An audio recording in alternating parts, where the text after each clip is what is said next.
क्योंकि उन्हें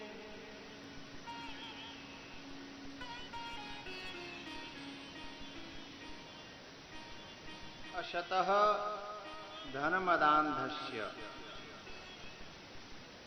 उन असज्जनों को धन का मद हो गया था और उसमें वो अंधे हो गए, जिन्हें देवर्षि नारद भी साधारण मनुष्य, साधारण जीव, साधारण लगने लगे, असाधारण भी साधारण लगने लगे। उन्होंने अपमान किया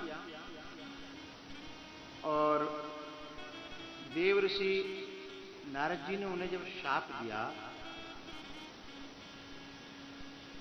और शाप दे करके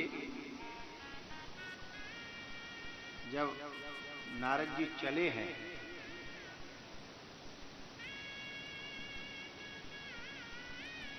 शाप क्यों दिया, पहले मैं वो बात आपको बता दूं। वह किसी 10-10-13 में 10-10-13 श्लोक है इसी अध्याय में।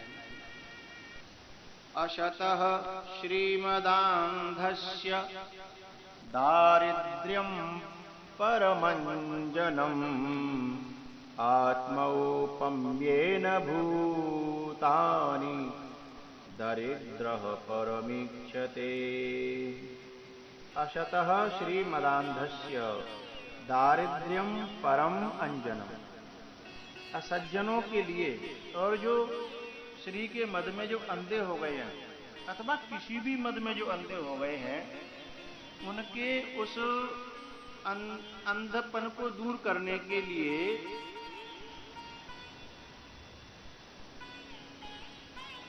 जो श्रीमद में अंधे हैं उनके लिए दरिद्रता ही परम अंजन है, उनके लिए काजल है, उनकी आंखों को खोलने के लिए। इसलिए देवर्षि नारद जी ने उन्हें श्राप दिया। लेकिन अब यहां जो मैं श्लोक आपको ले रहा हूं 23वां श्लोक, सुखदेव जी कहते हैं, हे परीक्षित, हे राजन, एवमुक्त्वा स देवर्षिर् गतो नारायणाश्रमम् नलकूवरमणिग्रीवा वाशतुर्यमलार्जुनौ।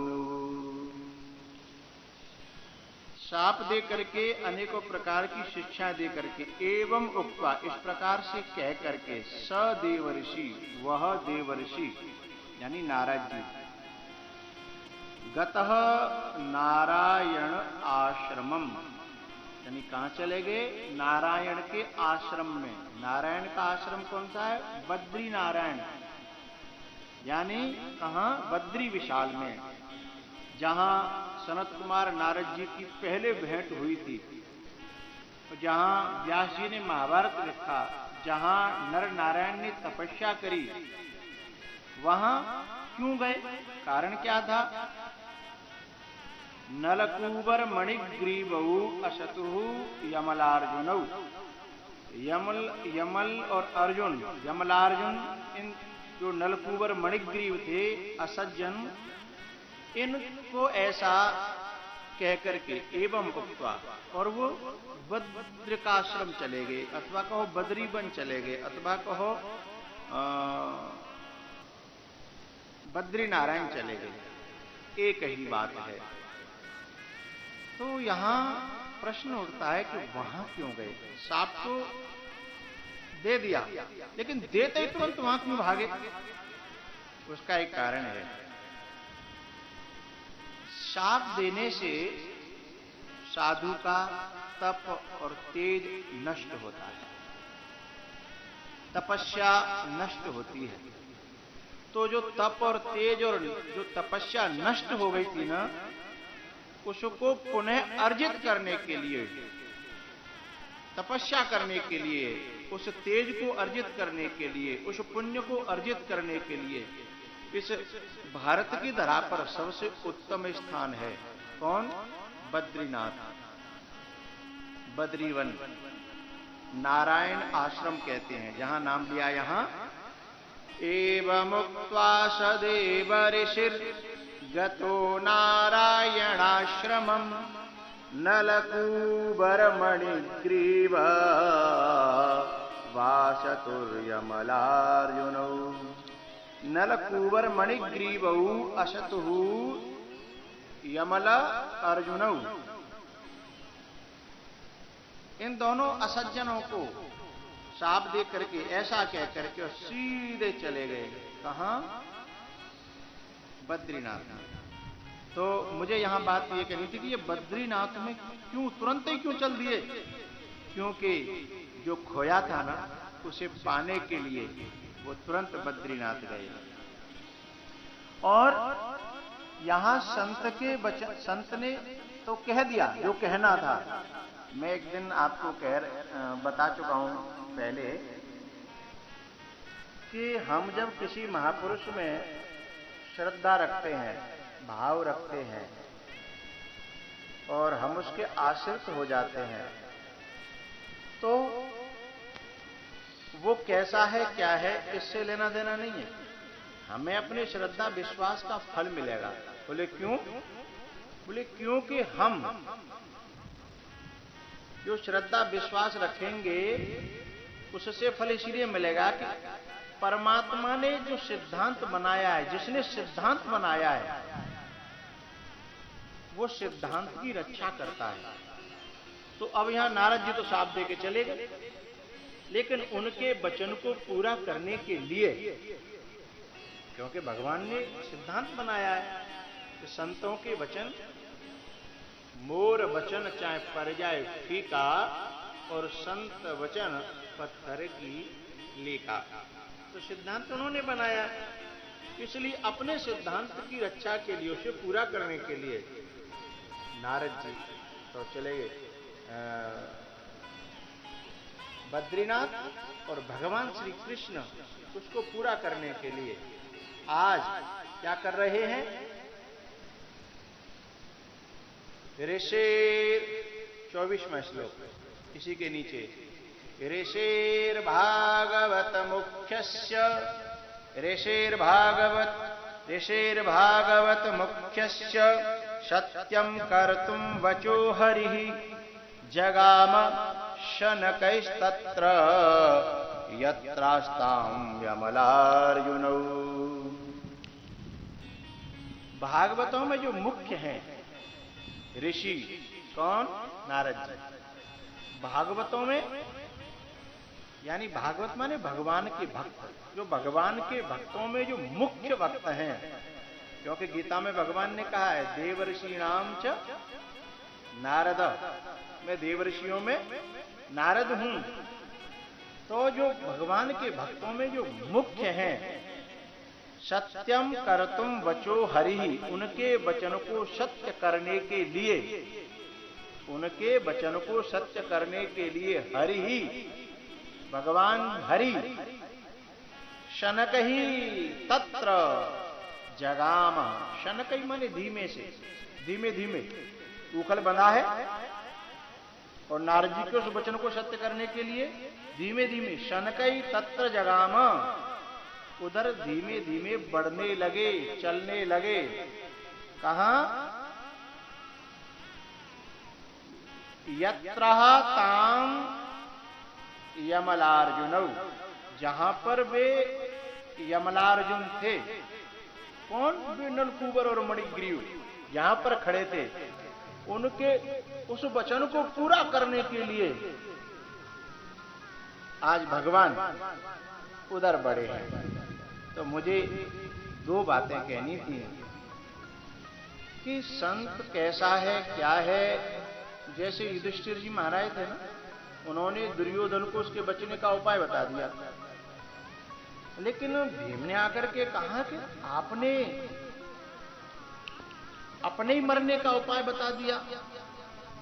बोले मैंने अपने धर्म का पालन किया है। अरे बोले अब वो मार डालेगा हमको तो? बोले नहीं, उसकी चिंता भगवान पर छोड़ दो, क्योंकि हमने अपने धर्म का पालन किया है ना, और भगवान के वचनों का पालन किया है। तो अब हमारी रक्षा करना धर्म का काम है। धर्म रक्षति।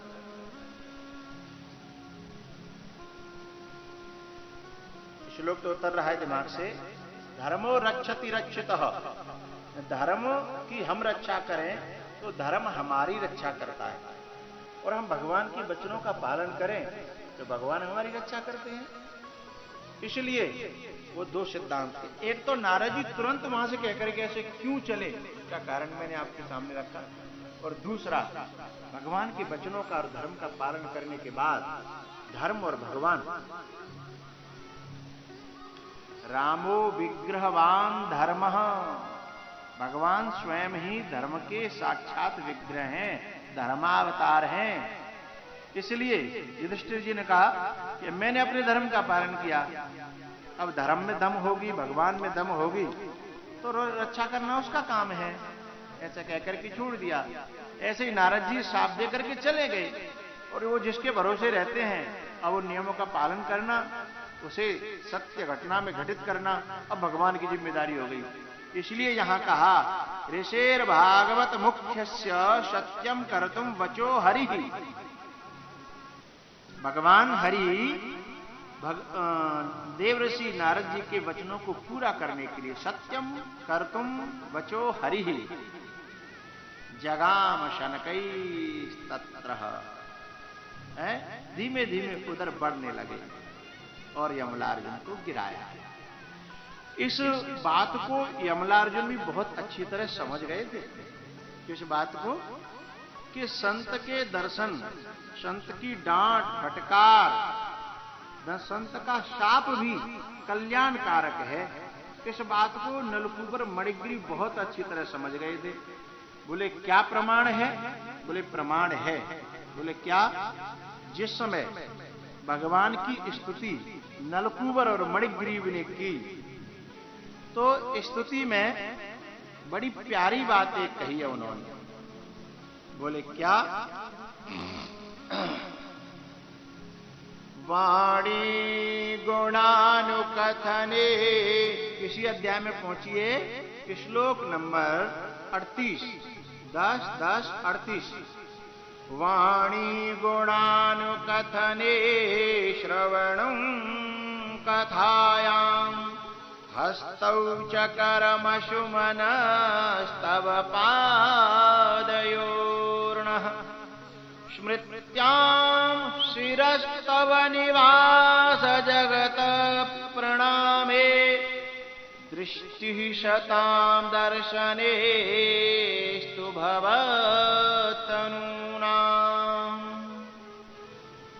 भगवान के सामने नलकूबर मणिग्रीव प्रकट होकर के अपने पूर्व रूप में जब प्रार्थना करते हैं तो क्या कहते हैं? वाणी गुणानुकथने, हमारी वाणी आपके ही गुणों का कथन करे। श्रवणौ कथायाम, श्रवण आपकी कथा को सुने। हस्तौ च कर्मसु मनस्तव पादयोर्नः, हाथ आपकी ही सेवा में लगे और मन आपके ही चरणों का चिंतन करे। स्मृत्याम शिरस्तव निवास जगत प्रणामी, आपके जो स्वरूप संसार में घूम रहे संत हैं उनको हमारा सिर प्रणाम करे। और एक बात क्या, ये नहीं कहा कि हमारी आंखें हमेशा आपका दर्शन करें ना। बोले तो दृष्टि ही शताम, यानी दृष्टि हमेशा संतों का दर्शन करे, क्योंकि आज कन्हैया की प्राप्ति संत के दर्शन से हुई, नारद जी के दर्शन से। फटकार मिली, शाप मिला, अंजन लगाया था नारद जी ने, समझ गए? अंजन लगाया था। अशतः श्रीमदान्धस्य दारिद्र्यम परम अंजनम। और अंजन क्या? आंख को जो, आंख के अंधेपन को दूर कर दे, धुंधलेपन को दूर कर दे। इसलिए नलकूबर मणिग्रीव ने संतों की महिमा समझ ली। इसलिए उन्होंने क्या कहा पता है? दृष्टि ही, भाई दृष्टि शताम क्यों कहा? दृष्टि के लिए कहते कि आपका ही दर्शन करे, ऐसा नहीं बोले। बोले तो दृष्टि शताम, आंखें हमारी, अक्षणवताम, फलमिदम परम वेदाम। गोपियां कहती हैं कि आंख वाले वही है जो आपका दर्शन करते हैं, लेकिन यहाँ नलकूबर मणिग्रीव कहते हैं कि हमारी आंखें तब सफल होंगी जब दर्शन आपका नहीं, आपके दासों का, आपके संतों का, आपके भक्तों का। क्योंकि आपके भक्त नारद जी न मिले होते तो आज आपका साक्षात्कार न हुआ होता। इसलिए दृष्टि शताम दर्शनेस्तु भवत तनुनाम, जो आपके भवत माने आपके जो साक्षात विग्रह हैं और जो आपका विस्तार करते हैं दुनिया में, ऐसे महापुरुष संतों का हमें दर्शन प्राप्त होता रहे, ये नलकूबर ने मांगा। तो आज YouTube को बहुत बहुत धन्यवाद कि मेरे परम प्रिय, मेरे परमात्मीय समाधि वाले बाबा पूज्यपाद गया प्रसाद जी के परम शिष्य और मेरे परम प्रिय श्री कृष्णदास जी का यह चैनल आज लाइव के योग्य हुआ, मुझे बहुत प्रसन्नता है। अब आगे उनकी हम सीधे गिरिराज जी का दर्शन किया करेंगे, उनके वचनों का लाभ लिया करेंगे। परम वैराग्यवान, परम प्रेमी और परम प्राणों की संचार करने वाले उनके जो मधुर वचनामृत है वो हमें सीधे मिला करेंगे। उनसे मेरी प्रार्थना है कि अब आपके लाइव होने लायक ये चैनल हो चुका है, आप जब भी उचित समझें लाइव आएं और हम सब लोगों को, हम सब आपके श्रद्धालु और सेवक तो कहना संभव नहीं है, हाँ, पर कोशिश है आपके सेवक बन जाए, आपका वैराग्य, आपका प्रेम हमारे अंदर उतरे, ऐसी वाणी का संचार इस चैनल के माध्यम से हमें मिले। इसलिए इस प्रयास करके हम आज धन्य हुए, कृतज्ञ हुए। इन्हीं शब्दों के साथ पूज्य समाधि वाले बाबा और हमारे श्री कृष्णदास जी के चरणों में यह चैनल समर्पित, और कभी कभी इस पे हम भी आया करेंगे और कभी कभी उनके भी दर्शन हुआ करेंगे, हमें वचन मिला करेंगे। इन्हीं शब्दों के साथ सभी भक्तों को जय श्री राम, और स्वामी जी के चरणों में मेरा हृदय से अनंत कोटिवार नमन प्रणाम। जय श्री राम।